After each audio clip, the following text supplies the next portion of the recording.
जैसा कि मैं देख सकती हूँ कि हमारे 10 पार्टिसिपेंट्स आ चुके हैं और मुझे विश्वास है कि लोग जुड़ते रहेंगे। अ,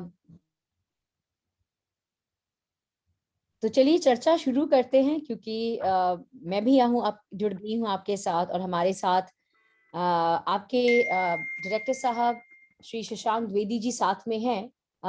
शशांक द्विवेदी जी सर, आपका बहुत बहुत धन्यवाद हमारे साथ जुड़ने के लिए। बहुत बहुत आभार आपका। आज आप हमारे साथ जुड़े और आप अपनी ये अनुमति दी हमें ये वेबिनार करने के लिए। आपके संस्था के साथ बहुत बहुत धन्यवाद।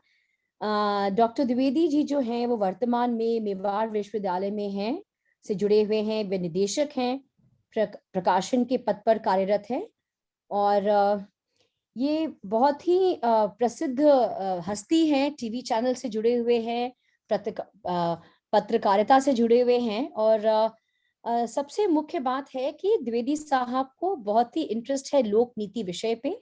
और जब हमने इनको बताया कि हमने ऐसा एक कार्यक्रम शुरू किया है, वे काफी उन्होंने प्रसन्नता जताई, और वह उन्होंने हमारे साथ सम्मिलित होने का उन्होंने हमें साहस भी दिया कि प्रोग्राम अच्छा है, और सम्मिलित होने का हमें रजामंदी दी। बहुत बहुत धन्यवाद शशांक जी आपका। जी जी, आभार आपका। जी। और जितने भी मेरे लोग जुड़े हुए हैं, मैं देख रही हूँ फिजान जी आपने हाथ उठाया हुआ है। ये बहुत ही अच्छा साइन है इंडियन डेमोक्रेसी का, कि जैसे ही कुछ बातचीत और वार्तालाप शुरू होती है, उसके साथ अगर लोग अपनी हाथ खड़ा कर दे इस प्रश्न पूछने के लिए, इसका मतलब डेमोक्रेसी स्टिल अलाइव। और हम आपको ये विश्वास दिलाएंगे कि हम आप तक आएंगे। बस थोड़ी हम अपनी चर्चा कर ले, फिर हम आपके आपके पास आएंगे फैजान जी। और चलिए चर्चा एक फॉर्मल रूप से शुरू करते हैं। नमस्कार। Indian school of public policy Bharat का सबसे पहला पॉलिसी डिजाइन थिंकिंग स्कूल है। यह दिल्ली में स्थित है। Delhi capital of India, capital of where the democracy thrives and strives. और इसी दिल्ली में यह सबसे पहला design thinking policy public policy school. हमारे स्कूल की जो जब संरचना हुई, मैं आपको सही बताऊं तो बहुत ही इंटरेस्टिंग इसका इतिहास है।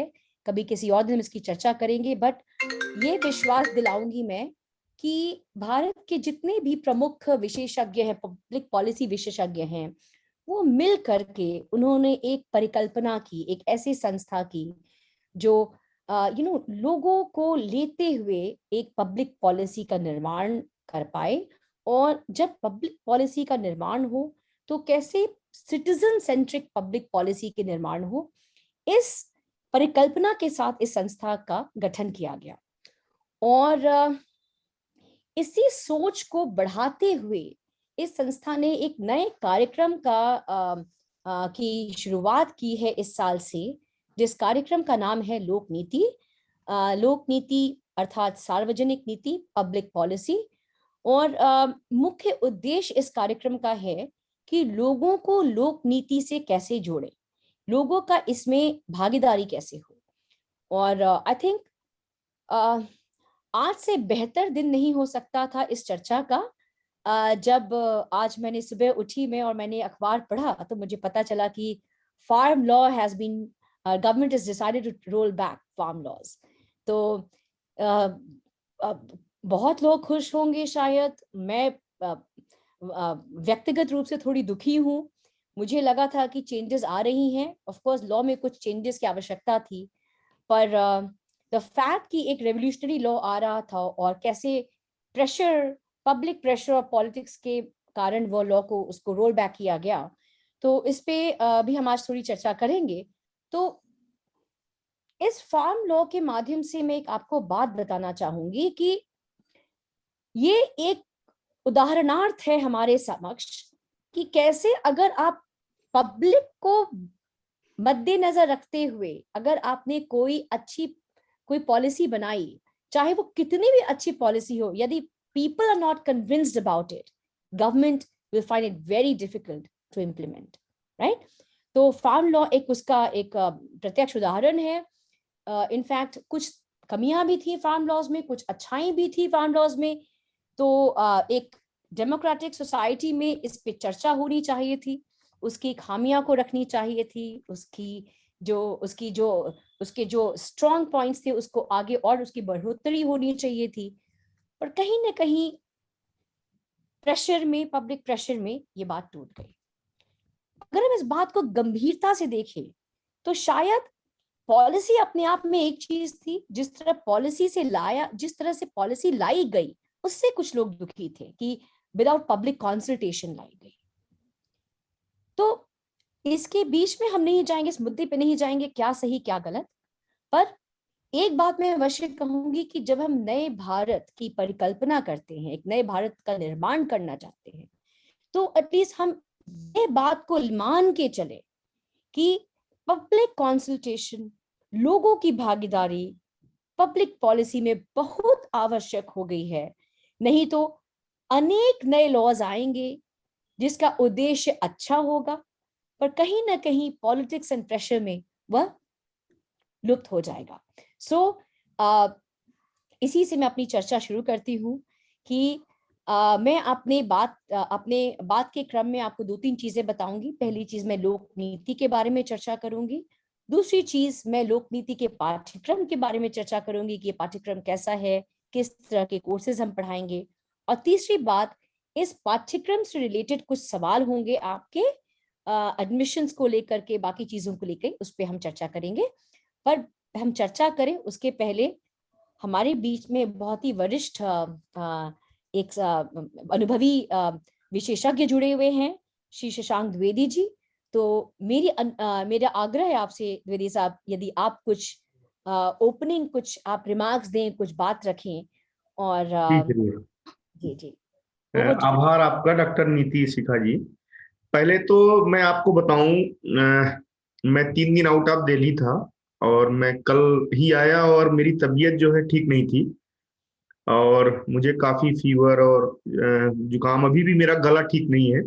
तो अगर मेरी बात ठीक से ना पहुंच पाए तो उसके लिए मैं माफी चाहूंगा, फिर भी मैं कोशिश करूंगा कि मैं एड्रेस करूं।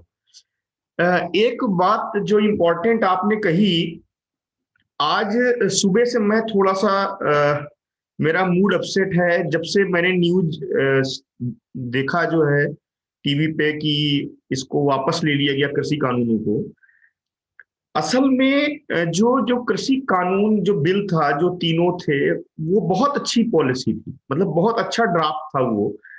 लेकिन जो आपने बोला कि पॉलिटिक्स एंड प्रेशर में लेकर के इसको हटाया गया, सबसे बड़ी बात यह थी कि पब्लिक पार्टिसिपेशन इसमें अगर होता, लोक नीति में लोगों की भागीदारी के साथ अगर ये किया जाता तो शायद ऐसा नहीं होता।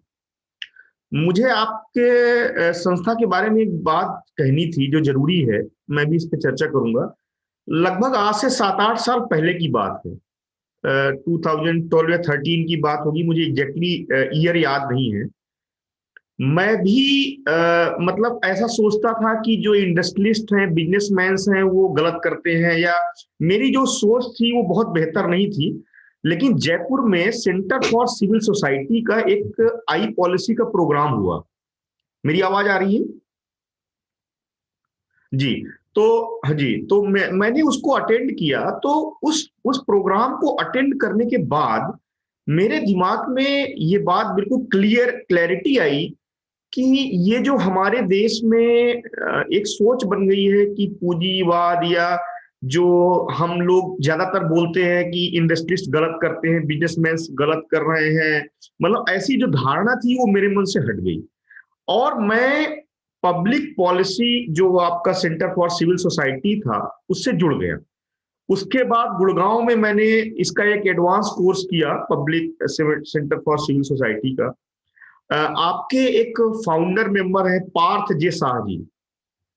तो मैं पार्थ जे शाह जी से मिला और उनके भी आइडियाज को जो है मैंने सुना। और मुझे जो है आपके जो आजादी.मी और जो आपका जो इंग्लिश न्यूज़लेटर, हिंदी न्यूज़लेटर, दोनों ईमेल से मिलते रहे।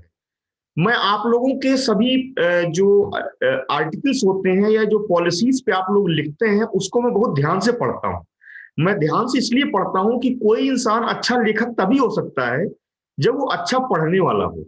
चूंकि मैं लास्ट 15 लगभग 15-16 सालों से मीडिया में एक्टिवली राइटिंग कर रहा हूँ, ऑलमोस्ट सभी लीडिंग अखबारों में एडिटोरियल पेज पे मैं लिखता आ रहा हूँ।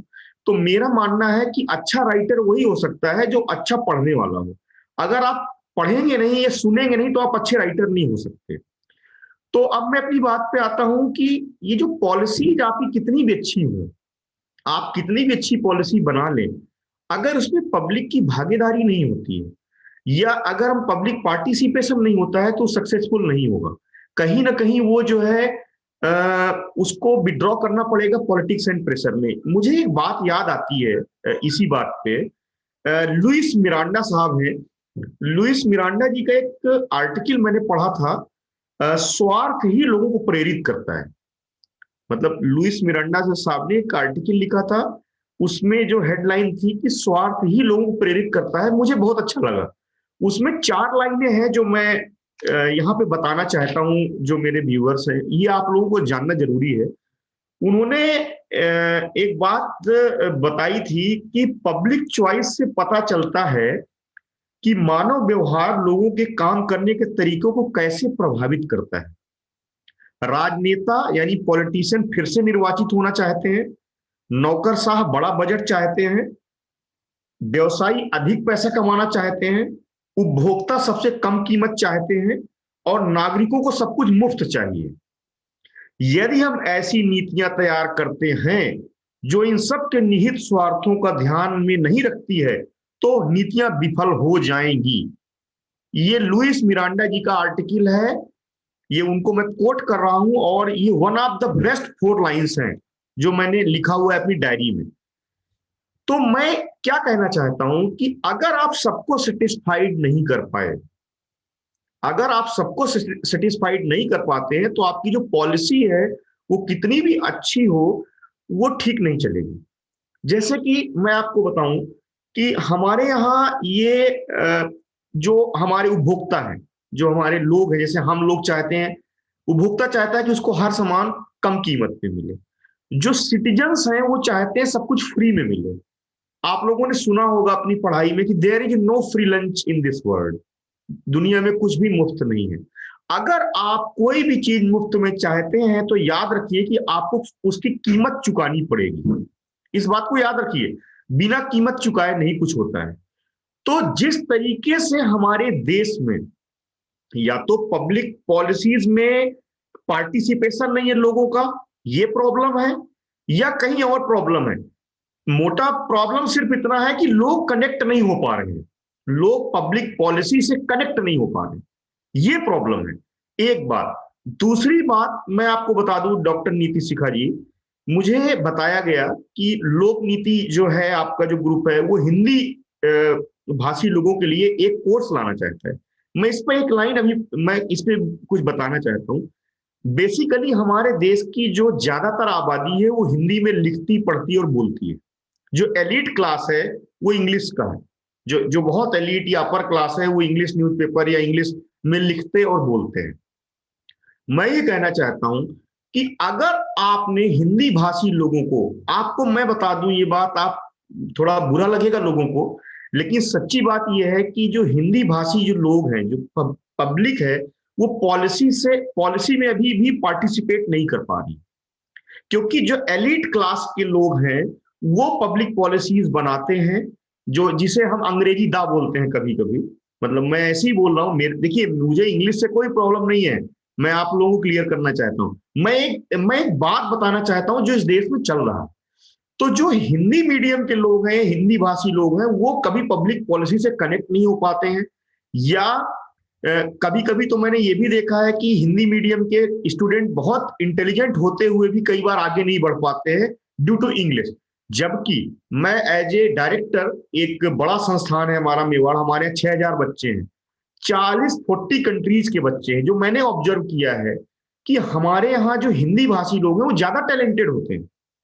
इनफैक्ट वो ज्यादा टैलेंटेड होते हैं, उनमें ज्यादा समझ होती है, लेकिन कई बार वो इंग्लिश प्लेटफॉर्म पे बोल नहीं पाते हैं या अपनी बात को ठीक से लिख नहीं पाते या बोल नहीं पाते।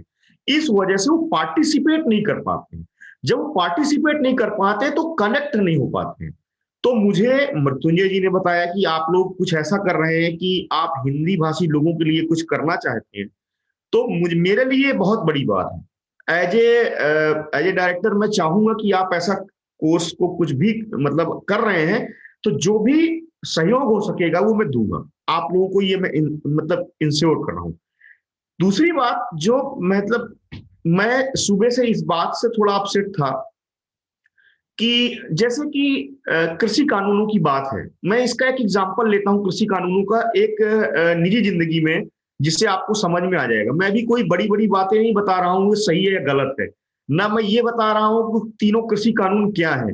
मैं सिर्फ आपको ये बताना चाह रहा हूँ एक छोटे से एग्जाम्पल में। जैसे कॉन्ट्रैक्ट फार्मिंग है, एक वर्ड है कॉन्ट्रैक्ट फार्मिंग। ये जो हमारी तीनों लॉज थे उसमें कॉन्ट्रैक्ट फार्मिंग था। ये क्या है? कॉन्ट्रैक्ट फार्मिंग बहुत पहले से चली आ रही है, ठीक है। अब लोगों ने उसका विरोध किया, कि किसान बिल का जो भी था उसमें विरोध किया कि भाई अगर आप कॉन्ट्रैक्ट फार्मिंग करेंगे तो हमारी जमीन चली जाएगी। सच्चाई क्या है? सच्चाई ये है कि कॉन्ट्रैक्ट फार्मिंग अभी से नहीं, सदियों से चली आ रही है, मतलब सैकड़ों साल से चली आ रही। मैं भी जो एक कृषक परिवार से ताल्लुक रखता हूं, मेरे घर में भी कॉन्ट्रैक्ट फार्मिंग बहुत पहले से चली आ रही है, लेकिन लोगों को इसका डर दिखाया गया। और क्या डर दिखाया गया? कि आपकी जमीन चली जाएगी। अब मैं इसको एक एग्जांपल लेके देता हूं। जैसे ओला और उबर एक टैक्सी ग्रुप है, मतलब जो अपनी मतलब गाड़ियां चलाते हैं। तो आप ये बताइए कि क्या ओला उबर से आप अपनी गाड़ी कनेक्ट करते हैं, मतलब आप अपनी गाड़ी ओला उबर से चलवाते हैं, तो क्या ओला और उबर एक मॉडरेटर हुआ, मतलब आपकी गाड़ी के साथ कनेक्ट होता है? क्या ओला उबर आपकी गाड़ी का मालिक हो जाता? नहीं होता ना, वो सिर्फ सर्विस प्रोवाइड करता है। ऐसे ही कॉन्ट्रैक्ट फार्मिंग है। और ओला उबर आपको रोजगार भी देता है, आपको फाइनेंशियल भी हेल्प करता है। इसका एक एग्जांपल मैं आपको देता हूं। कल का एग्जांपल देता हूं मैं। कल मैं ट्रेन से उतरा आनंद विहार टर्मिनल पे। मुझे इंदिरापुरम जाना था, मुश्किल से 12 किलोमीटर है, 12 किलोमीटर। जो जैसे स्टेशन से मैं नीचे आया तो वहां पे जो है नीली पीली प्राइवेट टैक्सीज का बोलबाला है। उन्होंने मुझसे 750 रुपीज मांगे। 750 रुपीज बोले कि लगेंगे आपको घर छोड़ने के। जबकि ओला और उबर से मुझे पता था कि 12 किलोमीटर है, सेडान कार में मुश्किल से 200 200 रुपीज लगेंगे, अराउंड 250। आप सोचिए कि 750 रुपीज के बजाय मैंने 265 रुपीज दिया सेडान कार में। मैंने वहीं से मतलब उसको पिक, मतलब वहां पे आया मैं कार से। तो आप ये बताइए, मैंने अराउंड 500 रुपीज बचा लिए। क्या किस बात के बचाए मैंने? ये जो लाइसेंस राज है उससे बचाए मैंने। मतलब ये जो जबरदस्ती का जो है, जो जो कंपटीशन नहीं पैदा करना देना चाहते हैं मार्केट में, उन लोगों से मैंने पैसे बचाए। अब आप मुझे ये बताइए कि कुछ लोग तो मुझे बोल देंगे कि आप पूंजीवाद का सपोर्ट कर रहे हो। मैं पूंजीवाद का सपोर्ट नहीं कर रहा हूं। मैं ये कहना चाह रहा हूं कि लोक नीति, लोक प्रशासन आप क्या चाहते हैं, पब्लिक क्या चाहती है, पीपुल्स क्या चाहते हैं कि उनका एक अच्छी चीज मिले, कम समय में एक बेहतर सुविधा मिले, उनको उनके पैसे भी कम लगे और वो ग्रो भी कर सके। अगर ऐसा मौका कोई हमें नीति देती है, कोई भी पॉलिसी देती है, तो हमें उसका सपोर्ट करना चाहिए। हमें इस बात पे नहीं पड़ना चाहिए कि ये किस पार्टी से जुड़ा है मामला, हम किस पार्टी से हैं, इससे मतलब नहीं होना चाहिए। क्योंकि देखिए, पॉलिटिक्स एंड प्रेशर अलग चीज होता है। पॉलिटिक्स एंड प्रेशर अलग चीज होता है। हमको अपने बारे में सोचना चाहिए कि अगर हमारे यहाँ एक कॉम्पिटिटिव माहौल बनेगा तो हम बहुत आगे बढ़ेंगे। एक एग्जांपल में और मैं अपनी बात रखना चाह रहा हूं। अभी मैंने एक आर्टिकल पढ़ा जिसमें ये था, ये मेरी भी सोच है, मैंने आर्टिकल लिखा था इसको, जो कि नवभारत टाइम्स और कुछ अखबारों में प्रकाशित हुआ था, कि आप पिछले कई सालों से देख रहे हैं, लगभग 2012 ऑनवर्ड्स इंजीनियरिंग कॉलेजेस में सीटें लगातार खाली हो रही हैं। लगभग 60% सीटें खाली हो रही हैं इंजीनियरिंग कॉलेजेस में। क्यों? 15, अब ऐसा क्यों है मैं बताता हूं आपको। 15 लाख इंजीनियर्स हर साल ग्रेजुएट होते हैं, जिसमें ओनली 4 लाख लोगों को जॉब मिल पाती, ओनली 4 लाख। जो 12 लाख इंजीनियर्स होते हैं वो बेरोजगार होते हैं। ये मैं नहीं बता रहा हूं, ये आंकड़े बता रहे हैं, सर्वे बता रहे हैं।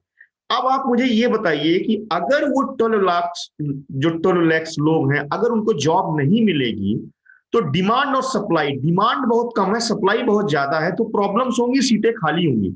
अगर सीटें खाली होंगी तो जाहिर सी बात है हमारी जो अर्थव्यवस्था है उस पर इम्पैक्ट पड़ेगा। मेरा कहना यह है कि क्या सरकार ने इस बात पे पहले क्यों नहीं सोचा, पब्लिक पॉलिसी क्यों नहीं बनाया इस पे, कि अगर हम सीटें लगातार बढ़ाते जा रहे हैं तो हम इनको कैसे रोजगार देंगे, कैसी स्किल बनाएंगे, इस पे एक पॉलिसी होनी चाहिए थी, जो नहीं हुई। अब सरकार ने न्यू एजुकेशन पॉलिसी लेके आई है, लेकिन न्यू एजुकेशन पॉलिसी में भी हमें यह ध्यान देना होगा, जैसे हमने पॉलिसी बनाया, न्यू एजुकेशन पॉलिसी बनाया, अभी मैं आर्टिकल एक मतलब मैं पढ़ रहा था। आप मुझे ये बताइए कि आपने न्यू एजुकेशन पॉलिसी बना तो दिया, वो सफल कैसे होगी? सफल तो तभी होगी जब आपका इंटेंशन सही होगा। इंटेंशन का मतलब क्या है? आप बोल रहे हो कि सरकारी स्कूलों को हम ये देंगे, ऐसा करेंगे, वैसा करेंगे, ठीक है, मान लिया। क्या उनके जो टीचर्स हैं सरकारी स्कूलों के, या जो जो लोग हैं, क्या उनकी जवाबदेही जब तक आप तय नहीं करेंगे तो वो कैसे आगे बढ़ पाएगा? आप क्या अभी एक सर्वे बताता है, जो राजनेता हैं, जो पॉलिटिशियंस हैं, जो ब्यूरोक्रेट्स हैं, जो पॉलिसी मेकर्स हैं, क्या वो अपने बच्चे को सरकारी स्कूल में भेजना पसंद करेंगे, भेजेंगे या नहीं भेजेंगे? आप एक सर्वे करा के देख लीजिए, जितने भी ये ब्यूरोक्रेट्स, राजनेता, ये अपने बच्चों को प्राइवेट स्कूल में ही पढ़ाते हैं। क्यों पढ़ाते हैं? क्योंकि उनको पता है कि इनकी एजुकेशन अच्छी है, इनकी अच्छी नहीं है, या जो भी वो सोचते हो। लेकिन आप एक और सर्वे करा के देख लीजिए अपने अपने आसपास के जगहों पे, जो छोटे बी टाउन कस्बे हैं, वहां जो प्राइवेट स्कूल्स हैं, वहां के जो टीचर्स हैं, उनकी सैलरी कितनी कम है, आप देख लीजिए। सैलरी 5,000 6,000 रुपए पर मंथ है। सरकारी स्कूल के टीचर्स की सैलरी देख लीजिए आप, कम से कम मेरे हिसाब से 10 गुने का फर्क है, 10 टाइम्स। अब आप मुझे ये बताइए कि जब 10 टाइम्स सैलरी में प्रॉब्लम, मतलब मतलब ये फर्क होगा, तो ये क्वालिटी पे इंपैक्ट डालेगा कि नहीं डालेगा? जरूर डालेगा। तो मेरे कहने का मतलब ये है कि आप अगर कोई भी पॉलिसी ऐसी बनाते हैं जो लोगों को, भले ही पॉलिसी कितनी भी अच्छी हो, आपने पॉलिसी बना दिया, लेकिन उसका क्रियान्वयन अगर सही से ढंग से नहीं होगा तो वो जैसे आज हुआ वैसा कल भी होगा। हमारा देश डेवलप्ड इकोनॉमी नहीं है, डेवलपिंग इकोनॉमी। अगर हमें डेवलप्ड इकोनॉमी बनना है तो हमको बाजार को समझना होगा, हमें इंडस्ट्री को समझना होगा, इंस्टीट्यूट्स और इंडस्ट्री की जरूरतों को समझना होगा। आप इंजीनियरिंग का कोई भी, मैंने बीटेक किया है, एमटेक किया है, आप अभी भी उठा के देख लीजिए, अभी भी इंजीनियरिंग के जो पाठ्यक्रम है, जो सिलेबस है, वो 20 साल पुराने हैं। क्या आपको नहीं लगता है कि पूरा चेंज होना चाहिए? दुनिया बदल गई है, ठीक है, आप हिस्ट्री बताइए, चीजें दीजिए, लेकिन आपको तो नए जमाने के अनुसार करना पड़ेगा ना। अगर आप ऐसा ही करेंगे तो आप नहीं कर पाएंगे आगे। आपको एक बात इस पे और बता दूं, आज से जब गांधी जी जीवित थे, गांधी जी ने स्वराज, ग्राम स्वराज्य की स्थापना की थी, मतलब बोला था, ग्राम स्वराज्य मॉडल बताया था।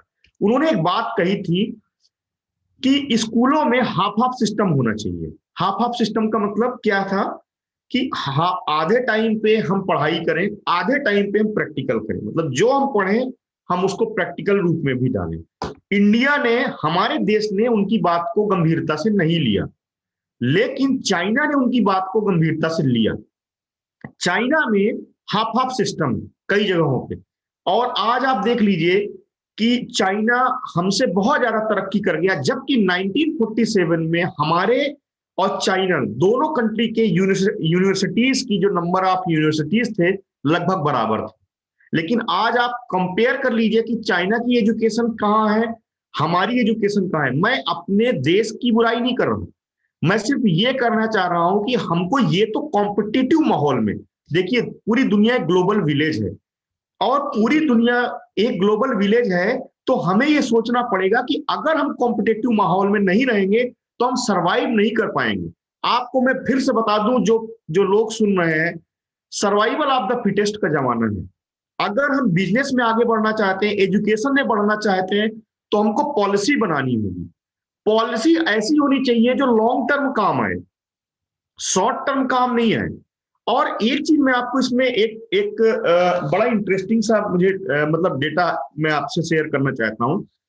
शैक्षणिक डेवलपमेंट के मामले में, स्किल डेवलपमेंट के मामले में, एजुकेशनल डेवलपमेंट के मामले में जो जो जर्मनी का ड्यूअल सिस्टम काफी फेमस है। वहां पे क्या है कि हाई स्कूल के आधे से ज्यादा जो स्टूडेंट्स हैं वो 344 कारोबार हैं वहां पे, इंडस्ट्रीज या इंस्टीट्यूट्स हैं, उनमें किसी एक में ट्रेनिंग लेते हैं। और जो वहां की गवर्नमेंट है वो $900 के अराउंड उस स्टूडेंट को मतलब जो ट्रेनिंग का जो समझ लीजिए भत्ता जो भी है वो प्रोवाइड करती है। अब आप ये देखिए कि हाई स्कूल के लेवल पे अगर बच्चे को किसी चीज की ट्रेनिंग मिल जाती है तो वो अपनी आजीविका के लिए, अपने रोजगार के लिए भी कुछ कर पाएगा, अपने परिवार के लिए भी बेहतर कर पाएगा, और जब वो उसकी आजीविका अच्छी होगी तो वो अपने देश के लिए भी अच्छा कर पाएगा। आपको मैं मुझे नहीं कहना चाहिए लेकिन मैं बोल रहा हूं, अभी मुश्किल से 1 महीना पहले की बात, एक खबर आई थी जिसपे काफी ट्रोलिंग हुई, मतलब सोशल मीडिया में, और बाद में रिलायंस इंडस्ट्रीज को उसका एक जवाब भी देना पड़ा। जस्ट एज ए मैं इसमें एक एग्जांपल लेके आपको बता रहा हूँ। मुकेश अंबानी ने लंदन में एक बंगला, मतलब एक लैंड खरीदी, 300 एकड़ की, कुछ ऐसा हुआ। तुरंत जो है एक वेबसाइट ने उसमें पब्लिश किया कि मुकेश अंबानी जो है लंदन में शिफ्ट होना चाहिए। लगातार उस पे सोशल मीडिया में ये मुद्दा छाया रहा, ट्रोल करने लगे लोग, ये करने लगे, मतलब वो काफी, मैंने मतलब पूरा मीडिया में ये खबर छाई रही। अब मुझे आप एक बात बताइए, एज ए लेमैन पूछ रहा हूं मैं लोगों से समझने के लिए, आपने एक घर खरीदा दिल्ली में, एक घर आप कानपुर में खरीद रहे हैं, क्या दिक्कत हो गई इससे? एज ए बिजनेसमैन वो कहीं भी घर खरीद सकते हैं, कहीं भी रह सकते हैं। लेकिन हमारी एक प्रॉब्लम है, हम लोग बिजनेसमैन को ये सोचते हैं कि ये बहुत गलत कर रहे हैं, ठीक है, जबकि सच्चाई ये है कि जो बिजनेस वर्ड्स हैं, जो बिजनेसमैन है, चाहे वो कोई भी हो, मैं अंदानी, मैं अदानी, अंबानी, किसी का मैं फेवर की बात नहीं कर रहा हूं, मैं सिर्फ ये कहना चाह रहा हूं कि वो इस जी देश के डेवलपमेंट में हमारा कंट्रीब्यूशन, हमें हमें बेहतर बनाने में कंट्रीब्यूट कर रहे हैं। तो हमें जो है ये सोचना होगा कि हम, हमारी जो सोच है ना वो जी इस जी टाइप से मतलब मुड़नी चाहिए कि हम इस देश के डेवलपमेंट में अपनी भागीदारी दे सकें, बहुत पार्टिसिपेट कर सकें। जैसे कि मैं आपको बताऊं कि बहुत बहुत अच्छी पहले। बात की आपने शशांक जी। जी आपने जो जोर डाला कि इसमें लोगों की भागीदारी होनी चाहिए, जी तो let me take a pause and, क्योंकि ऑडियंस भी बैठी है, हम चाहते कि वो भी कुछ बोले, हमारे पास समय भी कम है। जी तो जी let me ask the audience जो हमारे साथ हैं, मैं लोकनीति के बारे में भी आपको बताऊंगी कि आपको क्या लगता है कि लोगों की भागीदारी आपको लगता है कि सफिशिएंट है कि और होनी चाहिए? अगर आप अपना हाथ रेस करके या चैट बॉक्स में यदि आप डाल पाए कुछ इसके आंसर्स, तो it be great, just to involve the audience, ताकि एक मोनोलॉग ना लगे कि हम बस ऑडियंस से बोल रहे हैं। और मैंने देखा कुछ लोग जाना भी शुरू कर दिया, कुछ लोगों ने, तो कोशिश करते हैं कि उनको इन्वॉल्व करके हम करें। तो प्रज्ञा बोलती है होनी चाहिए और होनी चाहिए, दुंबी बोलती है कि हाँ और होनी चाहिए। किनको लगता है कि काफी है जितना ज्यादा? एक मुझे याद है किसी ने कहा था कि there is too much democracy. कुछ लोग, मेरे लोग, दोस्त लोग बोलते हैं कि democracy is also a step towards deterioration. तो आपकी क्या विचार है कि और भागीदारी होनी चाहिए कि काफी है, हम सक्षम हैं जो हो रही है? कंपलसरी, दुनबी बोलती है कंपलसरी है। रेजा, आतिर रेजा जी ने हाथ उठाया है, आपका क्या विचार है आतिर जी? ओके, प्रवीण जी।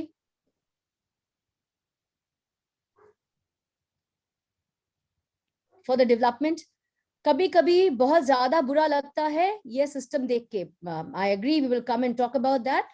तो बहुत बहुत धन्यवाद आपके जवाब का, और चूंकि समय कम है, बस आधा घंटा है हमारे पास, तो एक जने ने कहा है नो, पवन जी मैं आपके पास आऊंगी बस 10 मिनट में। चूंकि हमारे पास बस आधे घंटे का समय है, तो अब बात को आगे बढ़ाते हुए हम द्विवेदी साहब के पास वापस आएंगे।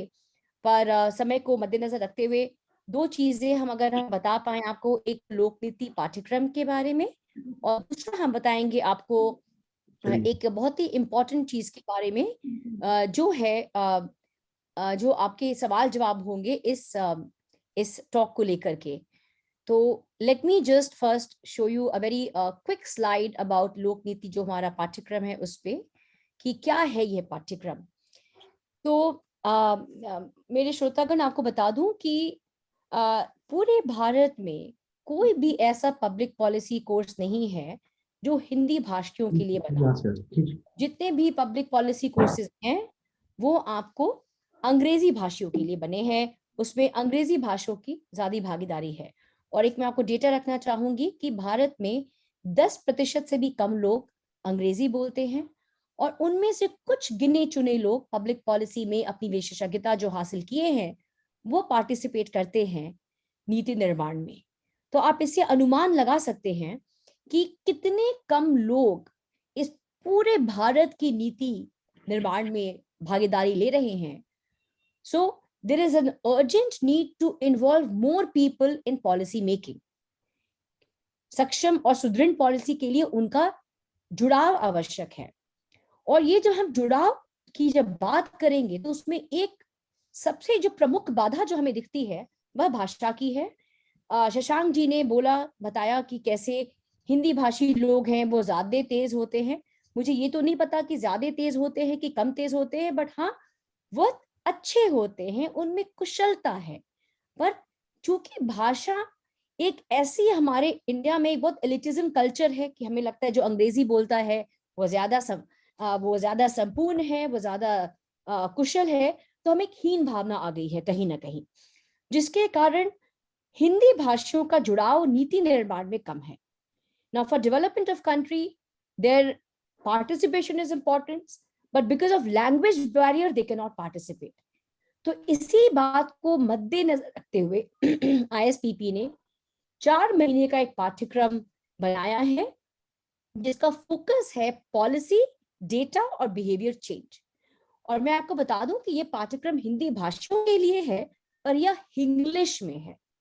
आप पूछेगा कि इंग्लिश का मतलब आप इंग्लिश और हिंदी दोनों का के प्रयोग से आप यह ज्ञान अर्जित कर सकते हैं।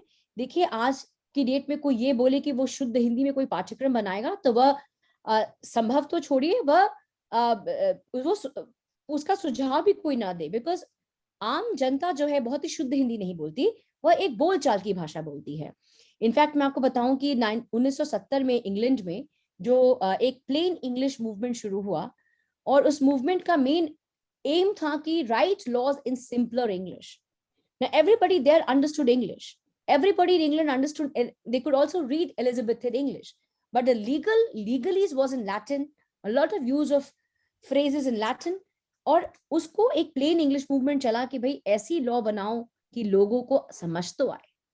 तो भाषा का जो मेन उद्देश्य है लोगों को अपनी बात पहुंचाना, इसी उद्देश्य से हमने ये प्रोग्राम इंग्लिश में रखा है, इंग्लिश और हिंदी मिक्स करके। तो इसका डिलीवरी लैंग्वेज जो है इंग्लिश में है, जो लिटरेचर है इस भाषा के लिए वो आपको हिंदी और इंग्लिश दोनों में आपको उपलब्ध होगा।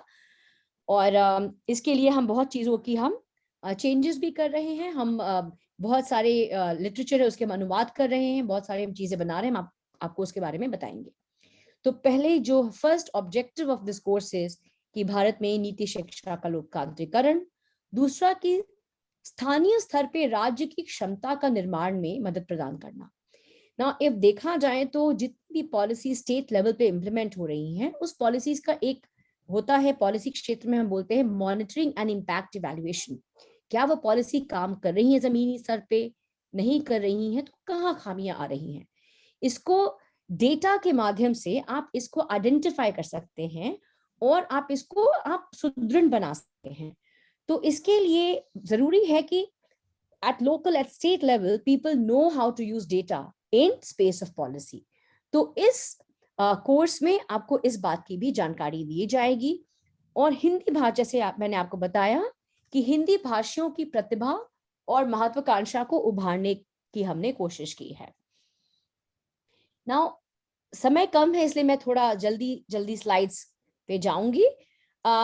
कोर्स का फोकस जो है ये इन विषयों पर है।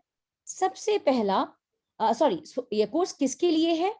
आप science, humanities, law, journalism, engineering, आप किसी भी विषय में अगर आप अपनी अंडर ग्रेजुएशन कोर्स कर रहे हैं और अगर आप फाइनल ईयर में हैं तो यह कोर्स आपके लिए है। अगर आप मास्टर्स कर रहे हैं तब भी आप अप्लाई कर सकते हैं। साथ साथ यदि कोई एनजीओ में काम कर रहा हो, कोई सरकारी कार्यक्रमों में और या सरकारी संगठनों से जुड़ा हुआ है और पॉलिसी के क्षेत्र में एज अ कंसल्टेंट काम कर रहा हो, तो उनके लिए भी ये कोर्स है। तो इन शॉर्ट, कोई भी व्यक्ति जिसको पब्लिक पॉलिसी में दिलचस्पी है और वह इसमें अपनी करियर बनाना चाहता है तो उसके लिए कोर्स है। देखा जाए तो यह कोर्स जो है 4 सप्ताह का है। शशांक जी ने आपको ये बताया 4 मंथ्स का कोर्स है। 4 महीने जो है, ये 16 सप्ताह जो है हमारा, 4 महीने 16 सप्ताह, इसको हमने डिवाइड किया है 12 महीने 3 महीने, 12 हफ्ते 3 हफ्ते और 1 हफ्ते। 12 हफ्ते का आपको करिकुलम है, मतलब आपको पढ़ाया जाएगा, आपको कुछ विषयों की जानकारी दी जाएगी। 3 हफ्ते का प्रैक्टिकम है और 1 हफ्ते का इन पर्सन, मतलब आपको दिल्ली या जहां भी हम डिसाइड करेंगे वहां बुला के आपको हम इसकी आपको प्रत्यक्ष रूप से आपसे हम मिलेंगे। Now let me just explain the design. 12 months of course which is taught to you, ये both synchronous और asynchronous है। इसका मतलब हम सप्ताह में 3 दिन आपसे जूम के माध्यम से शिक्षक आएंगे, विशेषज्ञ आएंगे और आपसे बातचीत करेंगे 3 दिन हफ्ते में। और 1.5 घंटे की क्लास हफ्ते में 3 दिन होगी जिसमें आपको पार्टिसिपेट करना होगा। बाकी दिन आपको लिटरेचर दिया जाएगा पढ़ने के लिए, आपको पॉडकास्ट, वीडियोस या कुछ रेफरेंसेस दी जाएंगी पढ़ने के लिए। अब वो पढ़ के क्लास में आएंगे। 3 हफ्ते का प्रैक्टिकम है, मतलब लोकल इश्यूज पे आप कुछ काम करेंगे और आप उसकी उपाय, पॉलिसी प्रॉब्लम पे काम करके आप उसके उपाय ढूंढने का प्रयत्न करेंगे। और 1 हफ्ते का प्रैक्टिकम है। इस कोर्स में कुछ चीजें ऐसी हैं जो प्रैक्टिकल्स आप आमने सामने बैठ के ही आपको सिखाया जा सकता है, जैसे कि डेटा हुआ, जैसे कुछ लैब्स हो गए, डिजाइन थिंकिंग लैब्स हो गई। I talk more about it. तो वह चीज आपको 1 हफ्ते में होगा। तो यह जो है कोर्स का डिजाइन है। जैसे कि मैंने बताया, ये आपका थोड़ा और डिटेल्ड रूप से कोर्स के बारे में है। यहाँ क्या क्या कोर्सेज हैं, आपको एक जिज्ञासा हो रही होगी भी क्या पढ़ाया जाएगा। सबसे पहला एक जो कोर्स है, economics and politics of public policy. Importance cannot be re-emphasized. I think I and Shangji both spoke about it.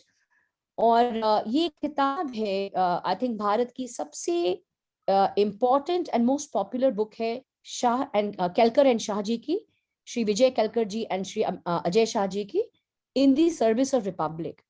मेरे अनुमान में भारत का only public policy book which is written with the Indian lens. This is the only book in the country. तो ये book के आधार पे एक हमने कोर्स बनाया है which is the only theory course in the पाठ्यक्रम।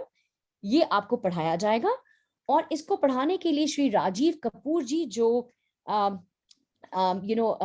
फॉर्मर IAS हैं और प्रिंसिपल सेक्रेटरी रह चुके हैं यूपी गवर्नमेंट में, सेक्रेटरी थे मिनिस्ट्री ऑफ पेट्रोलियम में, और लबासना जो थी आपको लाल बहादुर शास्त्री एकेडमी, उसके डायरेक्टर भी रह चुके हैं, यह आपको ये कोर्स पढ़ाएंगे। दूसरा कोर्स है behaviour science and change. Behaviour science and change का बहुत बड़ा इम्पैक्ट है पब्लिक पॉलिसी डिजाइन में। आजकल आपने देखा होगा कि आजकल बहुत सारी पॉलिसी कैंपेन्स आती हैं, सफाई अभियान, स्वच्छता अभियान। तो समटाइम्स लोग बोलते हैं, अरे भाई झाड़ू उठा लिया, कौन सा बड़ा काम किया, शोभा नहीं देता झाड़ू उठाना, क्यों दिया जलाएं। Let me explain to you, there's a whole human psychology and science that goes behind it. जब अमिताभ बच्चन जी आते हैं पोलियो कैंपेन का प्रदर्शन करने स्क्रीन पे, तो किस व्यक्ति को लाया जाए, वह क्यों आए, कैसे नज करके लोगों को बोला जाए कि आप सफाई रखिए। तो एक पॉलिसी इंप्लीमेंटेशन डिजाइन में नज का एक साइंस है। एक नज is a tool of a larger discipline which is called behavioural science. उसकी आपको ज्ञान दिया जाएगा। और इसको पढ़ाने के लिए एक हमारे फैकल्टी हैं श्री करण अरोड़ा जी, वो बीस्ट करके एक संस्था है, उसके फाउंडर हैं, और उन्होंने काफी पब्लिक पॉलिसीज पे काम किए हैं, दिल्ली सरकार के साथ काम किया है। और वो मुझे एक बता रहे थे एक वेबिनार में कि दिल्ली सरकार चाहती थी कि एनर्जी कंजम्पशन कम हो जाए एक क्षेत्र में, तो उसको कैसे उन्होंने नज का प्रयोग किया कि सभी हाउस होल्ड का एनर्जी कंजम्पशन बाहर किसी प्रत्यक्ष रूप में कहीं जहां पे सबको दिख पाए वहां लगा दिया गया। तो एक सॉफ्ट नज दिया गया बाकी पड़ोसियों को, नेबर्स को, कि कैसे एनर्जी कंजम्पशन कम किया जाए। उस तरह से बहुत टूल्स होती हैं। तो एक कोर्स इस पे है, totally skill focused, case studies focused. तीसरा कोर्स है data collection and analysis and presentation, data का विश्लेषण और उसकी प्रस्तुति, कैसे डेटा को यूज किया जाए पब्लिक पॉलिसी में। सबसे प्रॉब्लम जो है डेटा में क्या होता है, पब्लिक पॉलिसी डिजाइन में क्या होता है कि हम डेटा को नहीं देखते हैं। हमें लगता है जो पंजाब में जो प्रॉब्लम है वो बिहार में भी है, वो उड़ीसा में भी है, एंड हम एक लेंस से अपने पूरे इंडिया को देख रहे हैं। वो शायद सही नहीं है, पर हम एविडेंस के माध्यम से यदि हम पॉलिसी बनाएं तो अच्छी पॉलिसी का निर्माण हो सकता है। तो इसके लिए असर करके एक संस्था है, हाल में चर्चा में थी 2 दिन पहले, उन्होंने एजुकेशन पे एक रिपोर्ट निकाली और भारत सरकार के साथ बहुत ही काम कर रही है, असर, ASER। वहां से टीम आपको आके आपको ये कोर्स पढ़ाएगी। साथ साथ हम DMEO, नीति आयोग का एक डिपार्टमेंट है DMEO, उनसे भी हम बात कर रहे हैं। दूसरा कोर्स है मॉनिटरिंग एंड इम्पैक्ट इवैल्यूएशन। ये भी एक बहुत ही डेटा ड्रिवन कोर्स है। इसके लिए भी DMEO से बात हो रही है, असर पढ़ाएगी और कुछ वर्कशॉप्स हम कोशिश कर रहे हैं हम DMEO से करवाएंगे। लास्ट 2 कोर्सेज है वर्तमान जो कानून है, नीतियां हैं उस पर, और शासन और लोक प्रशासन। ये हमारा ये कोर्स का स्ट्रक्चर है। एडमिशंस खुल चुकी हैं। 17 दिसंबर को एडमिशंस बंद हो रही हैं। और एडमिशन के लिए मृत्युंजय जी आप चैट बॉक्स में प्लीज लिख देंगे क्या लिंक है, आप वहां जा सकते हैं। और बहुत ही इंटरेस्टिंग कॉन्वर्सेशन है, मतलब या कॉन्वर्सेशन हो रही है, मैं चैट बॉक्स में देख पा रही हूँ। मृत्युंजय जी कुछ पॉडकास्ट के लिंक्स भी दे रहे हैं। आप इस कोर्स के बारे में जानिए, बहुत ही इंटरेस्टिंग कोर्स है, आपके करियर ट्रैजेक्टरी चेंज कर सकती है। और लेट मी टेल यू कि बहुत ही लिमिटेड सीट्स हैं इसमें, मात्र 40 हैं ऑल इंडिया। और इसमें ऐसा नहीं है कि आप रजिस्टर कर दें आपको एडमिशन मिल जाएगा। इसमें 2 गेट कीपिंग है हमारे पास। एक तो एप्लीकेशन भरेंगे, एप्लीकेशन जब आप भरेंगे तो उसमें आपको पॉलिसी प्रॉब्लम पे आपको उसको आंसर लिखने पड़ेंगे। और दूसरा क्या है, जब आप उसमें कि पॉलिसी प्रॉब्लम पे जब आप आंसर लिखेंगे तो एक हम क्वांटिटेटिव टेस्ट करेंगे आपका, कि आपको नंबर से कुछ भय तो नहीं लगता, आपका नंबर में क्या कंफर्ट है, उसका भी एक टेस्ट होगा, क्वांट टेस्ट होगा। तो जो लोग रजिस्टर कर रहे हैं उनको एक क्वांट टेस्ट भेजा जा रहा है वो लेने के लिए। और इन सभी को देखते हुए हम 25 दिसंबर को हम इसका रिजल्ट निकालेंगे। पूछ रहे हैं कोई एलिजिबिलिटी क्या है। एलिजिबिलिटी जैसे मैंने बताया, 3rd ईयर आप स्टूडेंट है किसी भी डिसिप्लिन के, या आप मास्टर्स कर रहे हैं तो आप एलिजिबल हैं इस कोर्स के लिए। फीस तो ₹1,00,000 है इस कोर्स की, बट कोविड को मद्देनजर रखते हुए 50% स्कॉलरशिप सबको मिल रही है जो जो इसमें एडमिशन प्राप्त करेगा। और इस फीस को भी आप 2 किश्तों में दे सकते हैं। तो जब आप एडमिशन लेंगे तो एक किश्त हो गई और अगले महीने आप दूसरी किश्त दे सकते हैं। प्रज्ञा जी पोस्ट ग्रेजुएट्स एलिजिबल हैं। तो ये बहुत ही इंटरेस्टिंग कोर्स है। और मुझे लगता है कि यदि आप जर्नलिज्म से हैं, पब्लिक पॉलिसी से हैं, पॉलिटिकल साइंस से हैं, किसी भी डिसिप्लिन से हैं, यदि आपको रुचि है पब्लिक पॉलिसी में, तब आप इस कोर्स से जुड़ सकते हैं। क्लासेस शुरू हो रही हैं 26 जनवरी से, और 25 दिसंबर को हम इस रिजल्ट की घोषणा करेंगे। तो 10 ही मिनट रह गया है। तो यदि आपको कोई भी सवाल हो तो प्लीज आप हमसे पूछें। आप please ask your questions in the chat box. हम बदलाव, एक सवाल है कि हम कैसे बदलाव ला सकते हैं कि लोगों की भागीदारी बढ़े। बहुत सारी चीजें हैं। पहली बात तो I think in democracy asking question is the right way. और मैं तो बोलती हूँ, see I been a teacher for almost like over 1.5 decade, and I believe it starts from home. घर पे सवाल कीजिए, सही सवाल कीजिए, क्लासेस में आप सवाल कीजिए। You know always say a teacher is as good as students and a student is as good as teachers. Student जब अच्छे सवाल करता है तो टीचर भी और पढ़ के आता है, उसकी अच्छी वो जानकारी फिर अगले दिन आके देता है। तो आप सवाल कीजिए, डेमोक्रेसी में आप गवर्नमेंट से सवाल कीजिए, डेमोक्रेसी पॉलिसी प्रोसेस में इन्वॉल्व होइए। आप इस कोर्स के माध्यम से आप पॉलिसी प्रोसेस में इन्वॉल्व हो सकते हैं। और बहुत ही तरीके हैं। गवर्नमेंट आपको कभी कभी आपसे आपकी राय मांगती है, कुछ कुछ नीतियों का जब निर्माण होता है तो आपसे राय मांगती है, तो आप उसमें भी ले सकते हैं भागीदारी। तो ये है। और भी कोई सवाल हो? आप कुछ लोग हाथ उठाए हुए थे उस समय, यदि आप हमारे साथ बने हुए हैं तो आप प्लीज हाथ उठाइए और हम जी मृत्युंजय जी, प्रज्ञा जी को आप अलाउ कर सकते हैं सवाल पूछने का डायरेक्टली प्लीज। और कोई है जिनका कोई सवाल है?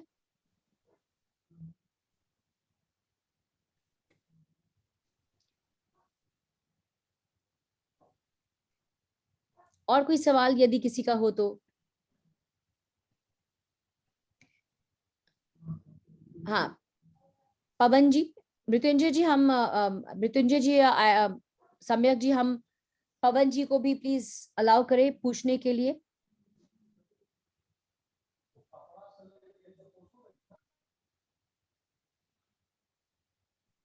Can we allow them to ask the question as this,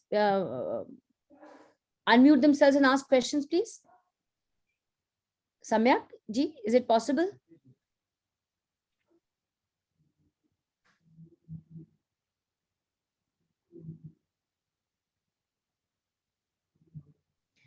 So, Pavan ji, आप लिख के पूछना चाहेंगे? I can't hear the organizers respond.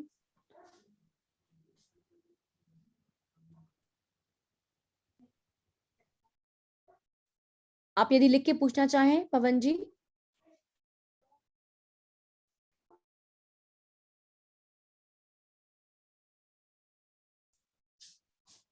जब तक पवन जी लिखते हैं, यदि कोई और हैं जिनका सवाल हो, प्लीज आप चैट बॉक्स में लिखिए।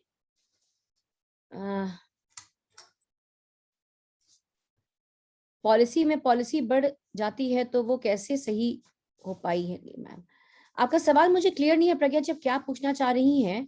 पब्लिक में पॉलिसी में अगर पब्लिक की भागीदारी हो जाती है तो उससे ये फायदा होता है कि जैसे आप एक कानून बना रहे हैं, तो when you know what people aspire, what people, आप एक तो लोगों को अपने साथ लेके you can make them agree to it.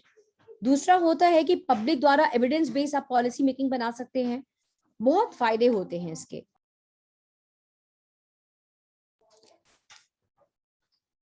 हाँ, पवन जी का सवाल नहीं आया। समय, can be unmute him please?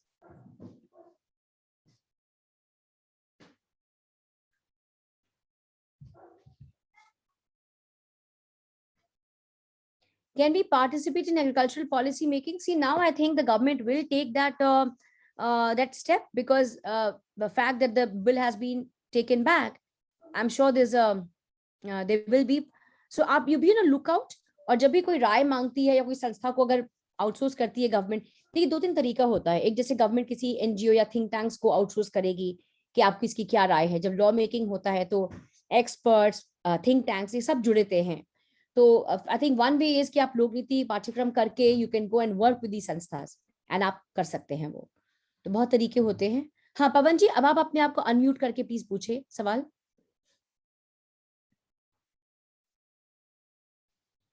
हाँ मैडम, मैं ये जानना चाह रहा था कि यदि अगर पॉलिसी में सभी की भागीदारी कर दी जाएगी, जिस तरीके का हमारा सबसे बड़ा लोकतंत्र है, इस लोकतंत्र में मैक्सिमम लोग स्वार्थी हैं।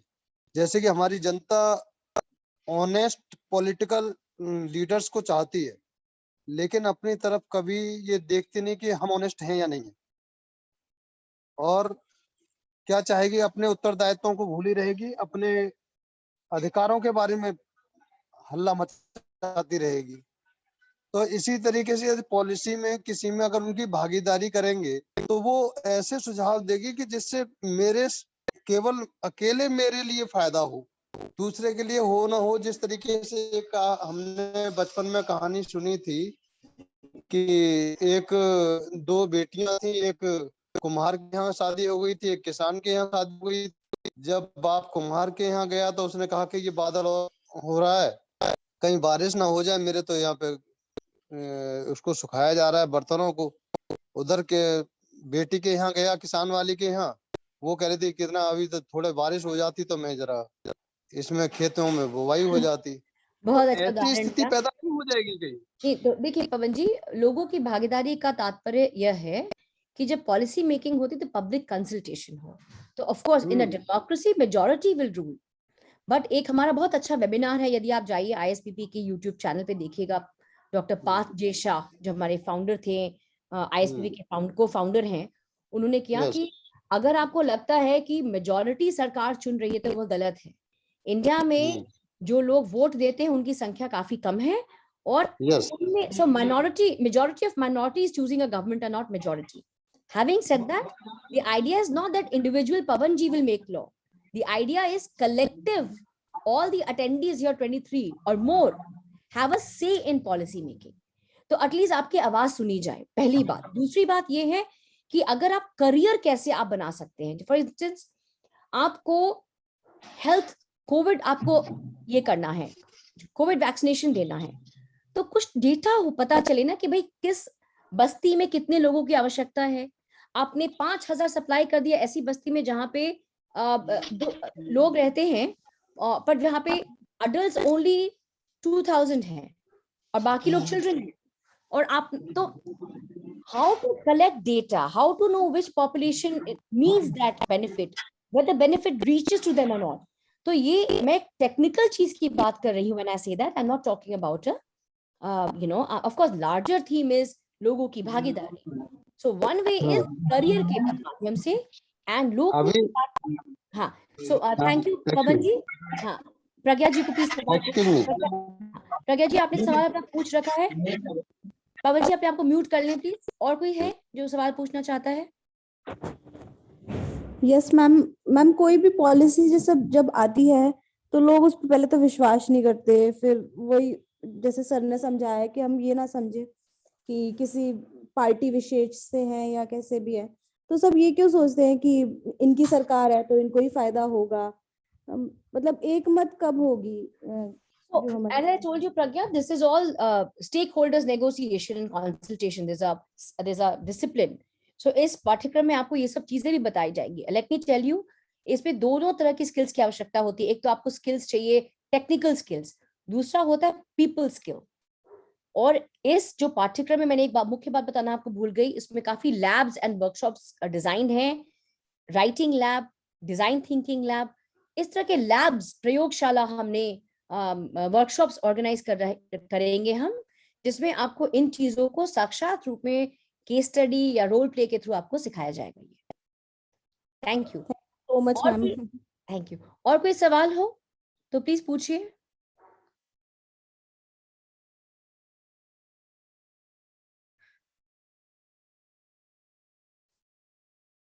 सो बहुत बहुत धन्यवाद। आई थिंक आप कॉल सवाल नहीं है, और मैं वापस जाऊंगी द्विवेदी जी से कुछ लास्ट आपके जाते जाते कुछ अगर शब्द हो सर आपके तो बहुत अच्छा रहेगा।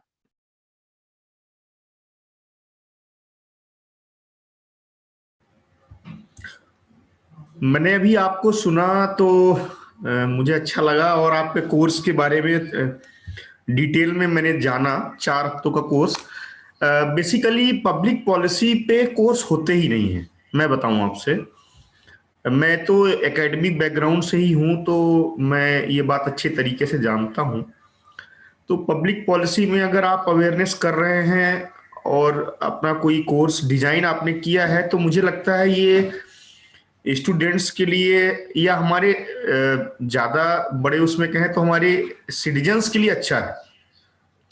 मुझे ये कहना ज्यादा अच्छा लगेगा। और भाषा की बाध्यता नहीं है। जो सबसे बड़ी जो इम्पोर्टेंट बात ये है कि ऐसा नहीं है कि सिर्फ इंग्लिश वाले, हिंदी वाले, जो ये बाध्यता हिंदी के लिए जो आपने ये किया, कोर्स डिजाइन किया, ये बड़ी बात है। क्योंकि हमारे देश में 90% और 10% का रेशियो है। जो आपने बोला अभी, उसको मैं सुन रहा था कि 10% इंग्लिश बोलने वाले या लिखने वाले लोग हैं, उसमें से भी कुछ परसेंट लोग ही ये पॉलिसी बनाते हैं। तो ये बहुत सारे लोग इस पॉलिसी से जो है वंचित रह जाते हैं। दूसरा, एक नीति शिक्षा, पॉलिसी एजुकेशन का लोकतांत्रिकरण जो आपने बोला, डेमोक्रेटाइज, मतलब लोकतांत्रिकरण होना बहुत जरूरी है, क्योंकि नीति शिक्षा का अगर लोकतांत्रिकरण नहीं होगा तो फिर चीजें ठीक से नहीं हो पाएंगी। अभी जो है, जैसे पवन जी ने एक बात कही कि जो है लोग स्वार्थी हैं। शायद मैंने अपने शुरुआत के संबोधन में यही बात बोली थी कि स्वार्थ ही लोगों को प्रेरित करता है। लुइस मिरांडा जी की 4 लाइनों से मैंने बोला था कि हर पॉलिटिशियन चाहता है कि वो फिर से इलेक्ट हो जाए, हर बिजनेसमैन चाहता है उसका बिजनेस बढ़े, हर कंज्यूमर चाहता है कि उसको प्राइस कम दिया जाए, कम मिले मतलब, और हर सिटीजन चाहता है कि सब कुछ फ्री मिले।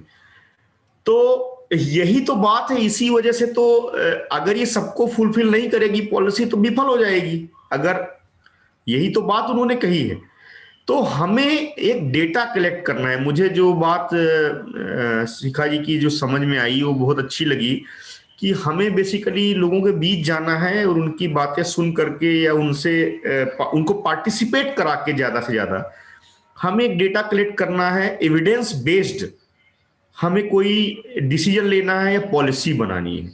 क्योंकि डेटा कलेक्शन का तरीका कोई एक नहीं होता है, या हम किसी पॉलिसी पे, जैसे उन्होंने एक अमिताभ बच्चन का एग्जांपल लिया, ये बात बिल्कुल सही है कि जो है कहीं ना कहीं हम जो इम्पैक्ट डालना चाहते हैं उसके लिए हमें बहुत सारे मेथड्स यूज करने पड़ते हैं। तो ऐसे ही मेथड्स पॉलिसी मेकिंग में भी होते होंगे कि आप ऐसे बनाएं तो ऐसे बनाएं, या ऐसे डेटा हो, या इस एविडेंस पे हम ये काम करें या ऐसे काम करें। तो मुझे ज्यादा टाइम नहीं लेना है, बस मुझे यही कहना है कि आप लोग इससे जुड़ें, इसका कोर्स करें। और मुझे शिखा जी, डॉक्टर शिखा, आप लोगों से जुड़ करके बहुत अच्छा लगा, चूंकि मैं ऑलरेडी पहले से ही आप सेंटर फॉर सिविल सोसाइटी से कनेक्ट रहा हूं।